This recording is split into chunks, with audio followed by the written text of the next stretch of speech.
Atos capítulo 4, versículos 32 a 37.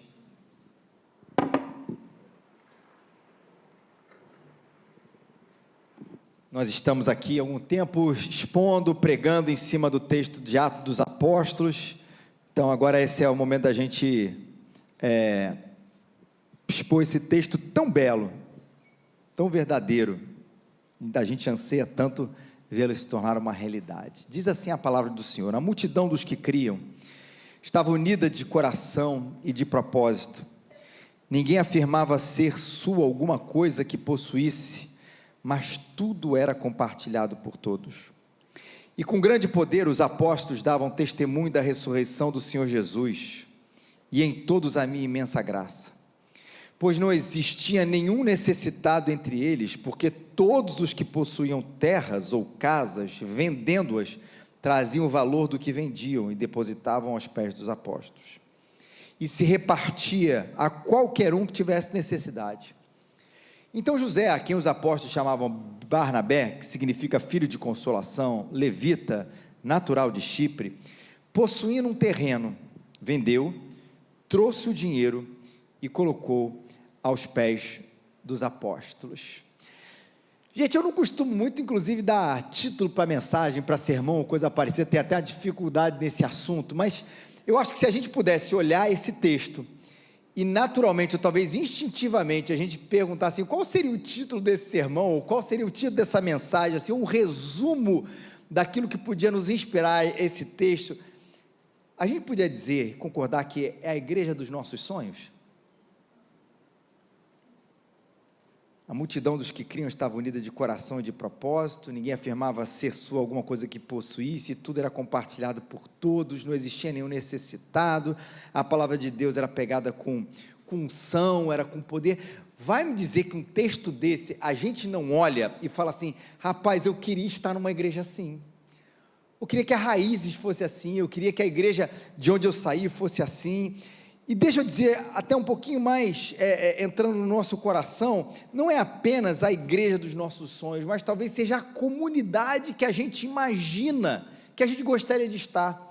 O que eu quero dizer com isso? Porque isso não é apenas um desejo religioso, né, no sentido aí sacramental dessa palavra, mas é um desejo de todo mundo.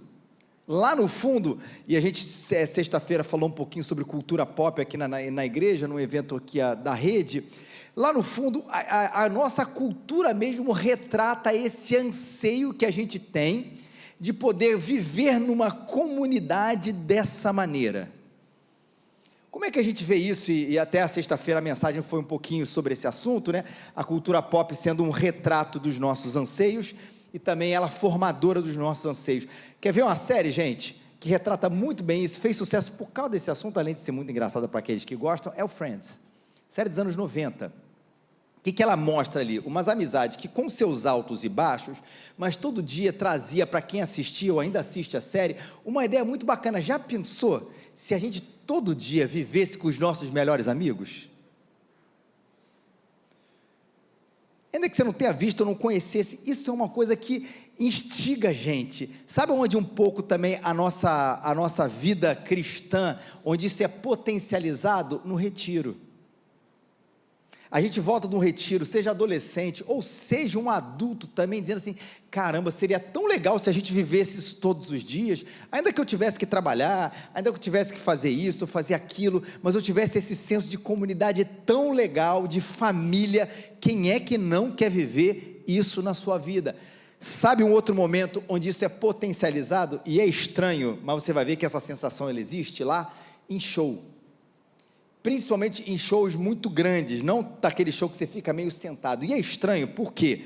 Porque um monte de gente junta, mas que não se conhece, mas você que já foi nesses shows aí de grande multidão, você percebe que há um senso lá dentro seu, de que existe uma unidade ali, uma unidade em cima da pessoa que está assistindo, da música que você está cantando, tem um senso ali de uma coletividade que você sai não apenas satisfeito em ouvir aquela arte, em participar daquele momento, mas em ter aquele senso de que, caramba, tem uma multidão que gosta do que eu gosto, que canta o que eu canto, tem uma sensação de unidade, que a gente faz parte de um todo. E quem é que não quer viver assim, como diz a música antiga, vivendo em amor com uma família? Você chora, tem alguém imediatamente pronto para consolar você. Você ri, você tem alguém que você pode compartilhar da sua vitória, da sua alegria. Quem é que não quer viver assim? Você tem uma necessidade, e alguém está junto para te ajudar, usando um jargão que virou clichê e que virou palavras ao vento, mas de fato, ninguém larga a mão de ninguém. Ninguém, a gente anda junto. Ninguém caminha sozinho. Mais uma vez a pergunta: quem é que não quer viver assim? É um sonho, não é? Não é a igreja dos nossos sonhos, não é a comunidade que a gente tanto anseia, mas deixa eu te fazer uma pergunta: quanto nós estamos dispostos a trabalhar para que a gente viva assim? Vou aproximar da gente aqui. Quantos aqui na Igreja Presbiteriana Raiz estão dispostos a trabalhar para que a gente viva dessa maneira que a gente acabou de descrever, e que lá no fundo todo mundo tem um desejo que a sua igreja, a sua comunidade seja dessa maneira? E quando eu digo trabalhar, eu sei, eu entendo que é algo que vem do Espírito Santo para a gente. Olha que esse milagre primeiro aqui: a multidão dos que criam estava unida de coração e de propósito, né? Coração, propósito, convicção, propósito. O que é que a gente quer ser como igreja de Jesus? Essa é uma primeira coisa que vai trazer esse senso de unidade para a gente, e que não é uma pergunta tão simples quanto a gente imagina. Lá no fundo, assim, pô, que pergunta óbvia, a gente quer ser igreja de Jesus, mas a resposta prática para isso não é tão simples quanto a gente imagina. Às vezes a gente quer ser uma igreja onde a gente vai consumir alguma coisa.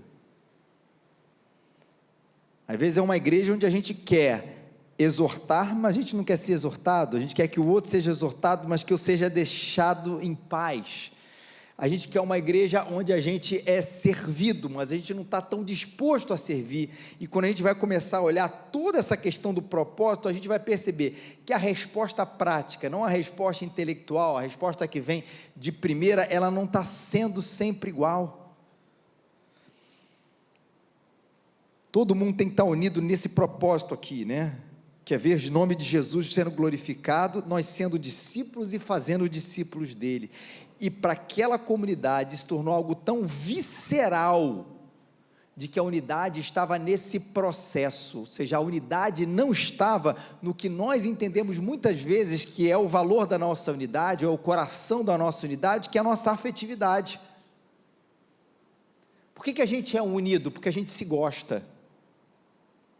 Por que a gente é unido? Porque eu me dou bem com as pessoas. Calma, vem algo muito mais importante antes da nossa afetividade, que pode e que precisa ser consequência da nossa unidade de propósito, ou seja, daquilo que nós entendemos que vem da palavra de Deus como elemento unificador aqui nessa igreja. Ou seja, eu nem preciso, em primeira instância, gostar, eu não estou falando amar, tanto assim do meu irmão que está do meu lado. Aliás, esse sentimento e tudo, esse gostar, ele pode ser construído. Agora, o que eu preciso estar unido com quem está aqui do meu lado, é no propósito de Deus para a vida dessa igreja. A gente quer isso, e a nossa união, a nossa unidade vai fazer a gente chegar longe. A nossa unidade de coração e de propósito, e não necessariamente da nossa afetividade. Mas veja que loucura, a Bíblia não fala que era uma unidade entre poucos. A multidão dos que criam estava unida de coração. Olha o milagre aqui. Não eram 5 pessoas que naquele momento se entendiam como parte do corpo de Cristo estavam ali para fazer o nome de Jesus ser glorificado, de ser discípulos e fazer discípulos.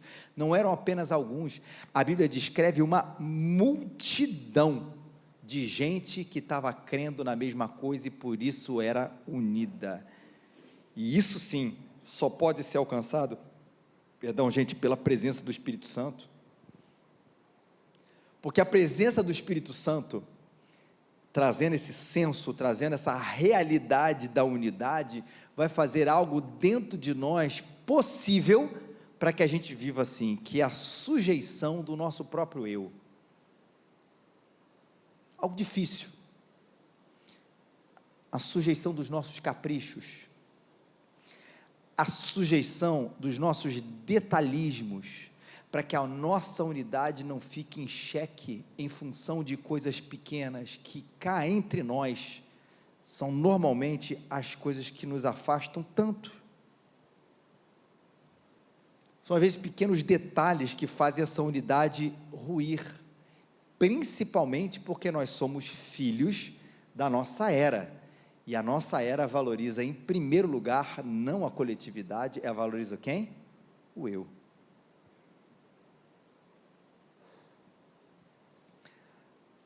Ele está errado na sua afirmação, quer dizer, na sua resposta, mas como um diagnóstico, um famoso, e ainda que eu discorde de quase tudo que ele fala, pregador disse: você, de Deus, é o centro. Já ouviu essa heresia? Está erradíssimo, mas posso falar uma coisa? Está certo o diagnóstico, lá no fundo é isso que a gente acha. De que tudo que Deus está fazendo, nós somos o centro, fruto do nosso individualismo. Veja, expresso isso na quantidade de denominações que a gente tem, de chateações de pessoas que saem das suas próprias comunidades. Isso aqui não é recado de forma nenhuma para a gente aqui, mas se não for do meu jeito, eu saio da igreja. Se não for do meu jeito, eu fico com a cara emborrada. Falou de um jeito um pouquinho atravessado para mim. Eu não quero construir uma unidade, não, eu quero sair. A gente está todo o tempo sendo ferido, achando que está sendo ferido, às vezes a gente está sendo mesmo, ou às vezes que a gente não está sendo servido aqui de alguma maneira, e para a gente poder enxergar a unidade e viver a unidade, o Espírito Santo precisa diminuir a gente e aumentar a sua glória, senão isso não vai ser possível. E isso é lutar contra um dos maiores desafios do tempo que a gente vive, que é a nossa centralidade, não de Deus, mas da gente mesmo. Que lá no fundo, a gente gosta de caminhar, desde que as coisas sejam do nosso jeito, mas o que o Espírito Santo faz? Faz com que a gente caminhe sem que algumas bobagens, caprichos e coisas parecidas impeçam a gente de viver esse sonho que só é possível quando o Espírito Santo destrona o eu e coloca ele no centro. Isso é um milagre, gente.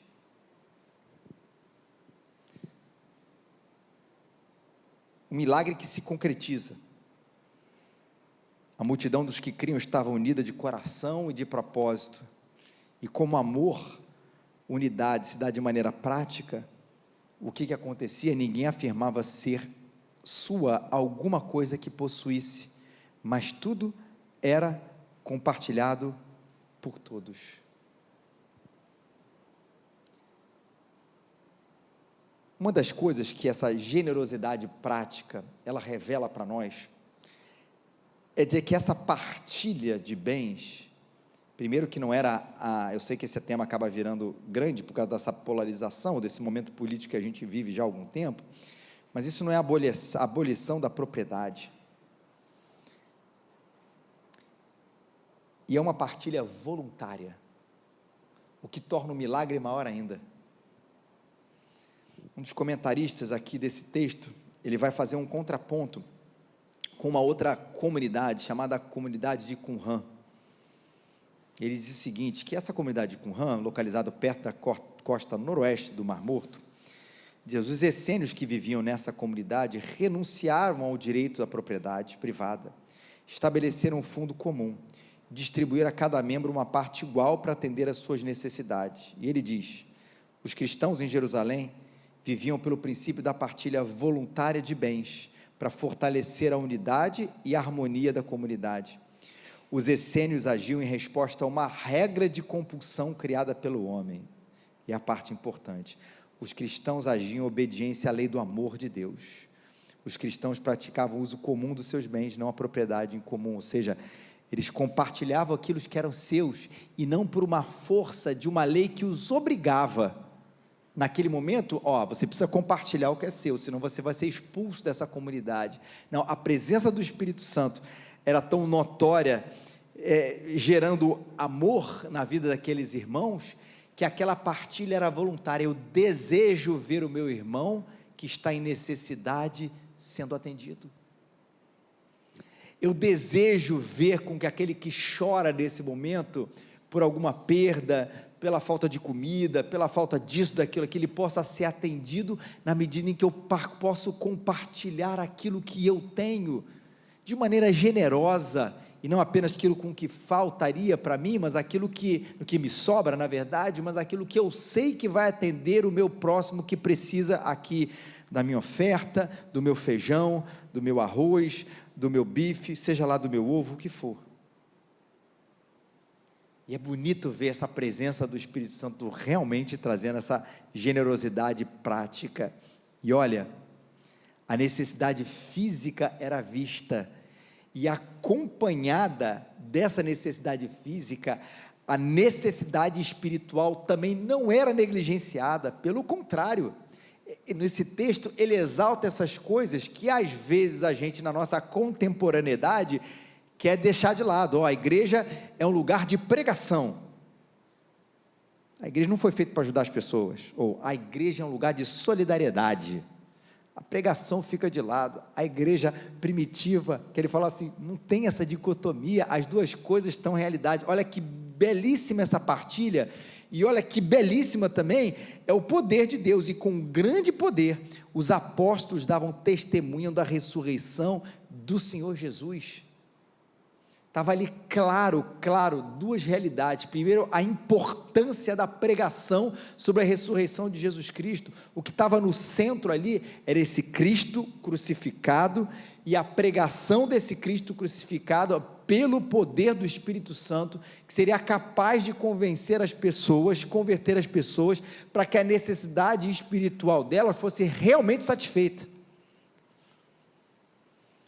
Que minha alma anseia é conhecer o verdadeiro Deus, e está ali uma pregação poderosa, falando de Jesus Cristo, que era capaz de saciar essa sede que nenhuma partilha, que nenhuma solidariedade, que nenhuma comunidade poderia dar, porque é algo realmente que só a presença de Deus pode trazer no coração do ser humano.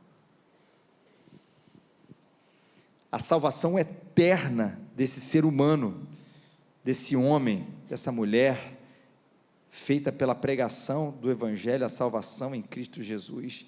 A igreja equilibrava essas duas realidades, porque entendiam que eram mandatos de Deus para a sua vivência como igreja, e em todos havia imensa graça. E graça aqui vai dizer um pouquinho do que Atos 2,42 vai falar para a gente, né? Que a gente já leu esse texto, que eles contavam com a simpatia de todo o povo. Simpatia do povo é essa ideia da imensa graça.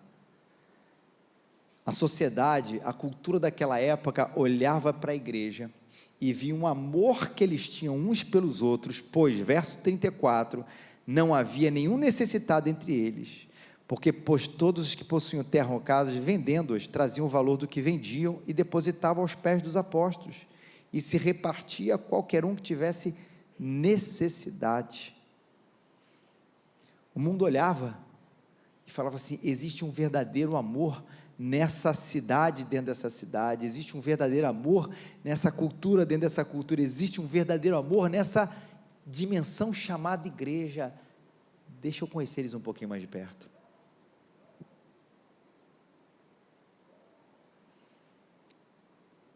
Ontem eu estava vendo um vídeo que tentava responder uma das questões mais antigas e mais difíceis, ou mais desafiadoras, apesar de muitas boas respostas, que é o problema do mal.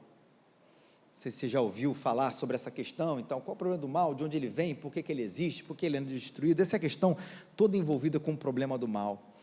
Eu acho muito bacana que a resposta aqui da igreja é responder esse mundo o problema do bem. Não é apenas dizer, longe de mim achar que o problema do mal não precisa ser respondido, mas o problema do bem também precisa ser respondido. Por quê que eu vou pegar uma coisa que é minha e dar para outra pessoa? Por que que eu vou ajudar uma pessoa em necessidade, se em primeiro lugar eu tenho a mim e a minha família para que eu ajude? Por que que eu preciso me importar com as outras pessoas? Para a gente parece meio óbvio essas respostas, porque a gente vive num contexto onde a gente sabe do mandamento de Deus, mas isso, gente, não é tão natural quanto a gente imagina. Pelo contrário, o que é natural de nosso é que a gente faça tudo para a gente mesmo. O que é natural nosso é que a gente se preocupe apenas com as nossas necessidades, que a gente se preocupe apenas com as nossas questões. E por isso a igreja aqui responde para o mundo o problema do bem. O bem existe mesmo? Por que que ele existe? Ele existe. E não existe apenas no discurso, não existe apenas, não, a gente se ama, a gente se abraça, a gente dá a mão ali no momento de necessidade, a gente fala isso, a gente canta a música tal, como num show, como na pandemia, lembra? A gente já falou isso aqui tantas vezes, onde nós dissemos isso. O mundo nunca mais vai ser o mesmo, a gente vai se ajudar como nunca, e é óbvio, pandemia passa, a gente nem lembra desse assunto, a gente continua a voltar ao nosso egoísmo nosso de cada dia, porque é difícil responder para essa cultura o problema do bem. Por que que o bem precisa ser feito? E a gente vai mostrar, a igreja tem como um testemunho da sua realidade, da presença de Deus, de que ela é chamada e convencida e convertida para olhar para as pessoas, para amar a Deus e amar ao próximo como a nós mesmos, ao ponto de generosamente doar as coisas e colocá-las aos pés dos apóstolos. Isso é um milagre. Hoje a nossa reflexão é um pouquinho mais curta, e eu quero terminar falando daquilo que parece um apêndice aqui. Multidão dos que creram, era uma suma, enfim, a generosidade, tudo. Então José, quem os apóstolos chamavam Barnabé, descreve ele, possuindo um terreno, vendeu, trouxe o dinheiro e colocou aos pés dos apóstolos. Não precisava colocar esse negócio aqui, vou discutir com o Lucas lá no céu, não precisava desse terceiro, os outros versículos já falavam isso. Para que o 36 ou 37? Só para me dar mais trabalho para preparar o sermão de vocês? Tem um propósito disso aqui, é dar um nome a essa realidade. Sabe por quê? Porque lá no fundo, essa palavra multidão, ela é muito confortável para a gente. Eu queria muito que a multidão fosse assim, eu queria muito que os outros fossem assim, que todos, não precisa nem falar os outros, que todos crescem, que todos fossem unidos, que todos compartilhassem, que todos pregassem o evangelho com poder, com graça, que todo mundo fizesse isso. Mas e você, José?